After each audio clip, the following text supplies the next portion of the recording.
इस्तीफा दो। कोडी माफियाओं की सरकार नहीं चलेगी, नहीं चलेगी। मासूमों के हत्यारों की सरकार नहीं चलेगी, नहीं चलेगी। मान्यवर सरकार बुलडोजर में माहिर है, लेकिन बुलडोजर पता नहीं कहाँ चला गया, ड्राइवर सो गया या कोडीन पीकर नशे में है, चाबी पता नहीं कहाँ खो गई। कोडीन कफ सिरप का मुद्दा जो इन्होंने उठाया है, जिसको सबसे पहले एसटीएफ ने पकड़ा था 2016 में, उसको लाइसेंस समाजवादी पार्टी ने जारी किया था। और चिंता मत करिए, समय आने पर बुलडोजर एक्शन भी, उसकी तैयारी भी रहेगी। उस समय चिल्लाना मत, क्योंकि पढ़ाई लिखाई से आप लोगों का कोई वास्ता है नहीं, इसलिए आप लोग हमेशा इस प्रकार की बातें करते हैं। देश के अंदर दो नमूने हैं, एक दिल्ली में और एक लखनऊ में बैठते हैं। जब देश में कोई चर्चा होती है तो तुरंत वह देश छोड़ करके भाग जाते हैं। कोडी माफियाओं की सरकार नहीं चलेगी, नहीं चलेगी। नमस्कार, ब्रेकिंग ट्यूब में आपका स्वागत है।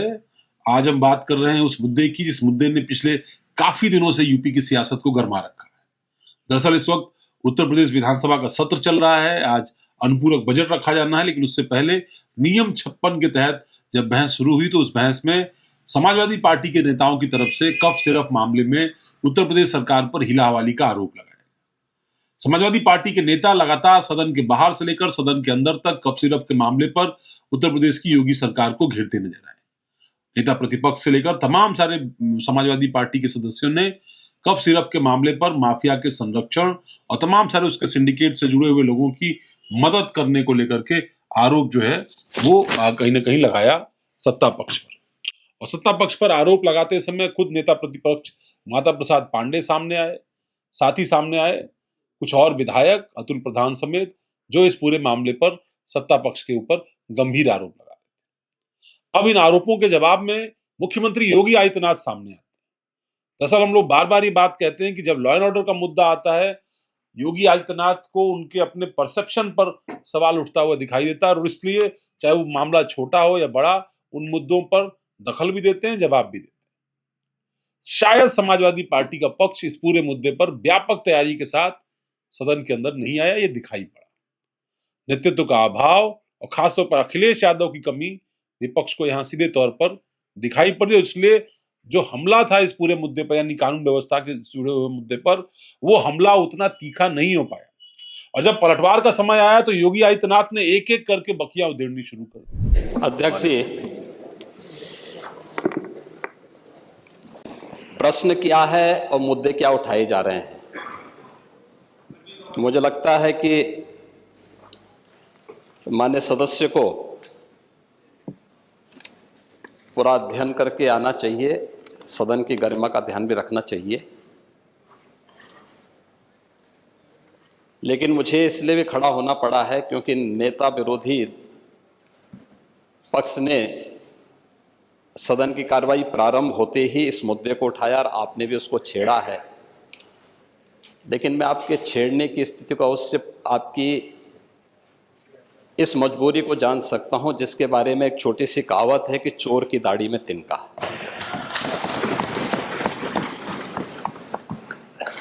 प्रश्न है नकली दवाओं के सेवन से होने वाली मौतों के बारे में, जिसके बारे में उनको उत्तर दिया गया है कि इस प्रकार के कोई भी प्रकरण अभी तक उत्तर प्रदेश सरकार के संज्ञान में नहीं है।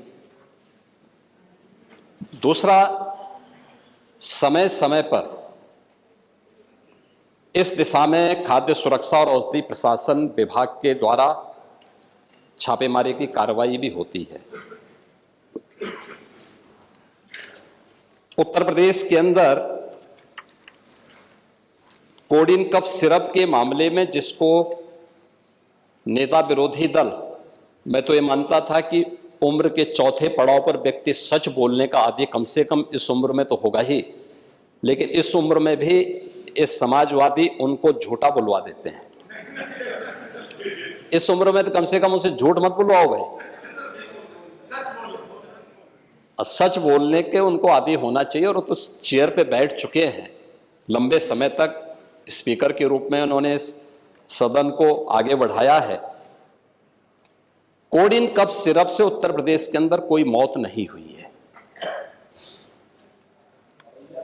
एक। दूसरा, इस मामले में एनडीपीएस के अंतर्गत कार्रवाई होगी। ये उत्तर प्रदेश सरकार इस मामले को कोर्ट में जीती है, उत्तर प्रदेश ने इस मामले को लड़ा है। तीसरा, उत्तर प्रदेश में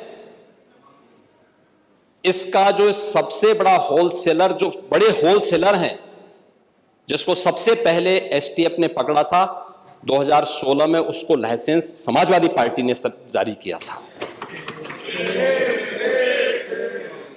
जो फोटो रिलीज हो रही है, देश के अंदर दो नमूने हैं, एक दिल्ली में और एक लखनऊ में बैठते हैं। जब देश में कोई चर्चा होती है तो तुरंत वह देश छोड़ करके भाग जाते हैं, और मुझे लगता है कि यही आपके बबुआ के साथ भी हो रहा होगा। वह भी देश से फिर जाएंगे इंग्लैंड की सैर सपाटे में, और आप लोग यहां चिल्लाते रहेंगे। महोदय, कोडीन कफ सिरप का मुद्दा जो इन्होंने उठाया है, मुद्दा था नकली दवाओं के सेवन के कारण होने वाली मौतों का, और उसके बारे में हमने पहले ही बताया है कि नकली दवा के कारण होने वाली मौत के प्रकरण की कोई भी बात अभी तक शासन के संज्ञान में नहीं आई है, और समय समय पर एफएसडीए विभाग इसको लेकर के छापेमारी करती है, कार्रवाई करती है। कंपनियों में भी इस प्रकार की कार्रवाई होती है। यूपी के अंदर कोडीन कफ सिरप, इसके केवल स्टॉकिस्ट हैं, होलसेलर है, इसका यहां पे प्रोडक्शन नहीं होता है। ये मध्य प्रदेश में, हिमाचल में और अन्य राज्यों में होता है, और जो मौत के प्रकरण सामने आए हैं, वे मौत के प्रकरण अन्य राज्यों में आए हैं। जिन राज्यों में आए हैं, वह जो भी प्रकरण सामने आए हैं, यह तमिलनाडु में बने हुए एक सिरप के कारण सामने आई है। ये पूरा प्रकरण इलीगल, यानी इसमें एडिटेशन का भी नहीं है, यह इलीगल डाइवर्जन का है। इस डाइवर्जन के माध्यम से इन होलसेलर ने, जिसमें सहारनपुर का भी है, गाजियाबाद का भी है, वाराणसी का भी है, लखनऊ का भी है और कानपुर का भी है, इन लोगों ने इसको उन देशों में पहुंचाया है, उन राज्यों में पहुंचाया है जहां मद्य निषेध है, लेकिन वहां पे नशे के आदी लोगों को इसको लेने की एक आदत सी है, तो वहां पर उसका दुरुपयोग किया गया है, जबकि बिना चिकित्सीय परामर्श के इसका सेवन नहीं हो सकता, खासतौर पर बच्चों के लिए। एडल्ट भी चिकित्सीय परामर्श से इसका सेवन करता है। कौन ऐसा व्यक्ति है जिसने कफ सिरप नहीं लिया? खांसी होती है, हर व्यक्ति लेता है, लेकिन चिकित्सीय परामर्श से उसमें लिखा जाता है। क्योंकि पढ़ाई लिखाई से आप लोगों का कोई वास्ता है नहीं, इसलिए आप लोग हमेशा इस प्रकार की बातें करते हैं। अब बात पहले अब सुन लीजिए ना, आपने पूरी बात बोली तो हम लोगों ने आपकी बात सुनी, आप लोग चिल्लाते रहे तब भी हम आपकी बात सुनते रहे। अब कम से कम हमारी बात तो सुन लें। ये कार्रवाई सरकार ने की है, और सरकार ने इसके लिए 79 अभियोग अब तक दर्ज किए हैं। इसमें 225 अभियुक्तों को इसमें नामजद किया है। 78 अभियुक्त अब तक गिरफ्तार हुए हैं। 134 फर्म पर एक छापेमारी की कार्रवाई हुई है, और इसमें अब तक जिन क्षेत्रों में ये आई हुई, अलग अलग राज्यों से जुड़े हुए यह सभी केंद्र हैं। और मुझे लगता है अगर आप इसकी गहराई में जाएंगे तो घूम फिर करके वही मामला है कि वो कहीं ना कहीं कोई ना कोई समाजवादी पार्टी से जुड़ा हुआ नेता या उनसे जुड़ा हुआ कोई ना कोई व्यक्ति उसकी चपेट में आता है। और इलीगल ट्रांजैक्शन भी जो हुआ है वह भी आपकी लोहिया बहाने के एक पदाधिकारी के अकाउंट के माध्यम से हुआ है। एसटीएफ इसकी जांच कर रही है। इस पूरे मामले में हाईकोर्ट से उस पूरे मामले को एनडीपीएस के अंतर्गत इस मामले में मुकदमा चलना चाहिए। ये उत्तर प्रदेश सरकार ने इस लड़ाई को लड़ा है और उसको जीता है, और इस मामले में कोई भी अपराधी छूटने नहीं पाएगा। और चिंता मत करिए, समय आने पर बुलडोजर एक्शन भी, उसकी तैयारी भी रहेगी, उस समय चिल्लाना मत करो। उन्होंने पहले इस नैरेटिव को किल करने की कोशिश की कि इस कफ सिरप से किसी की मौत नहीं हुई है। कुछ दिन पहले एक प्रेस कॉन्फ्रेंस के दौरान भी यूपी सरकार के अफसरों ने कहा था कि इस कफ सिरप से किसी भी प्रकार की मौत नहीं हुई है। जिस कफ सिरप से मौत हुई है वो कफ सिरप दूसरा है, यानी वो तमिलनाडु में बनता है और उससे मध्य प्रदेश समेत कुछ राज्यों में मौतें हुई। लेकिन यूपी में आने वाला कफ सिरप उत्तराखंड में बनता है और उत्तर प्रदेश, झारखंड, बंगाल, बिहार जैसे राज्यों में इसकी सप्लाई थी। हालांकि इस पूरे मामले में जब जांच आगे बढ़ी तो ये पता चला कि नेपाल और बांग्लादेश में भी इस कफ सिरप की बड़े पैमाने पर सप्लाई होती थी। अब जब कार्रवाई की बात आई तो योगी ने वो तमाम सारे आंकड़े सामने रखे, जिन आंकड़ों के आधार पर उन्होंने कहा कि उनकी सरकार ने काम किया है, लेकिन साथ ही साथ एक इक्का भी चल दिया और कहा कि कुछ तस्वीरें सामने आई हैं और वो तस्वीरें इशारा करती हैं कि इससे जुड़ा हुआ सिंडिकेट और उसका माफिया, उससे कई सारे ऐसे चेहरे समाजवादी पार्टी से भी जुड़े। दरअसल इससे पहले समाजवादी पार्टी आरोप लगा रही थी कि वो तमाम सारे चेहरे जो इस कफ सिरप कांड से जुड़े हुए हैं, दरअसल उनको सत्ता का संरक्षण है। ऐसे माफिया, बाहुबली, तमाम सारे सांसद, पूर्व सांसद, ऐसे विधायक, भविष्य में उम्मीद रखने वाले ऐसे लोग जो विधायक, ब्लॉक प्रमुख या कुछ और बनेंगे, इस तरह की चीजें समाजवादी पार्टी की तरफ से कही गई। प्रेस कॉन्फ्रेंस हुई, अखिलेश यादव से लेकर तमाम सारे लोकसभा के उनके सांसद सभी इस मामले पर संसद में भी आवाज उठाते। अब जब मुद्दे पर योगी आदित्यनाथ के बोलने की बारी आई तो उन्होंने उत्तर प्रदेश में विपक्ष का चेहरा और देश में विपक्ष का चेहरा, दोनों नेताओं को निशाने पर लेकर कह दिया कि सियासत में दो नमूने जो है वो लखनऊ और दिल्ली में है।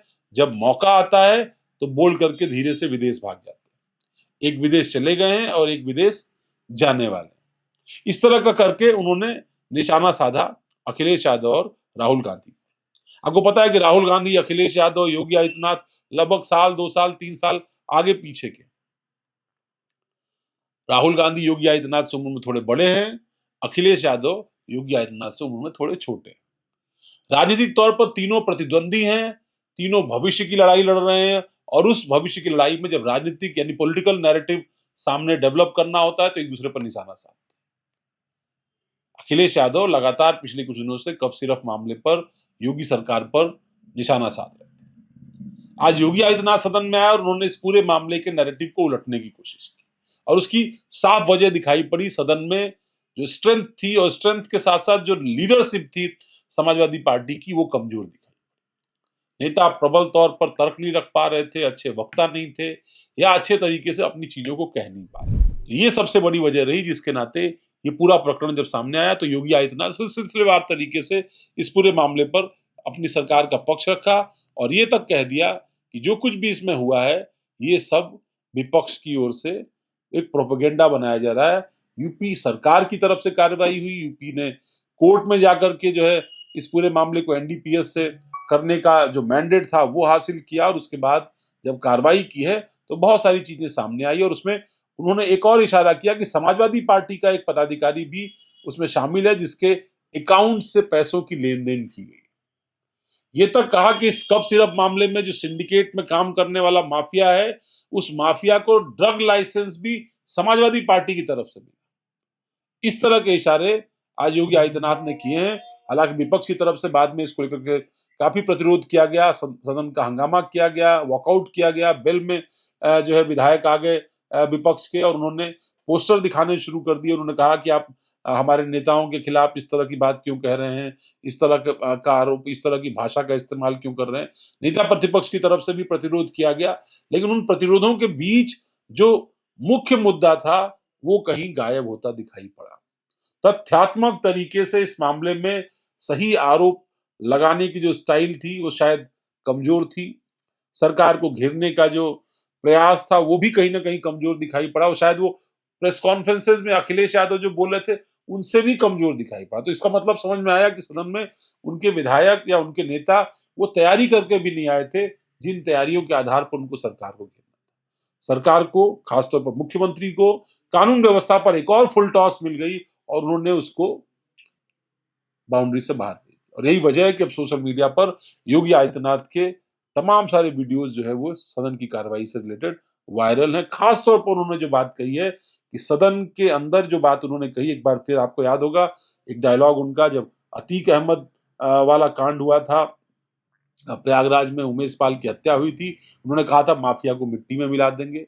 आज जब विपक्ष ने मांग की कि बुलडोजर सो गया है, चाबी खो गई है, ड्राइवर भाग गया है, तो उन्होंने कहा कि आज इस माफिया पर भी बुलडोजर चलेगा, लेकिन जब चलेगा तो फिर मुझे मत बोलना कि क्यों चल गया। क्योंकि उनका आरोप है कि इस मामले में समाजवादी पार्टी संरक्षित बहुत सारे माफिया हैं जो बेनकाब हो रहे हैं, जिनसे फाइनेंशियल ट्रांजैक्शंस हुए हैं। और अब ये आरोप कितने गंभीर हैं ये तो जांच में आगे पता चलेगा, लेकिन फिलहाल सत्ता और विपक्ष की इस तकरार में कोडीन कफ सिरप का मामला और भी दिलचस्प हो चुका है।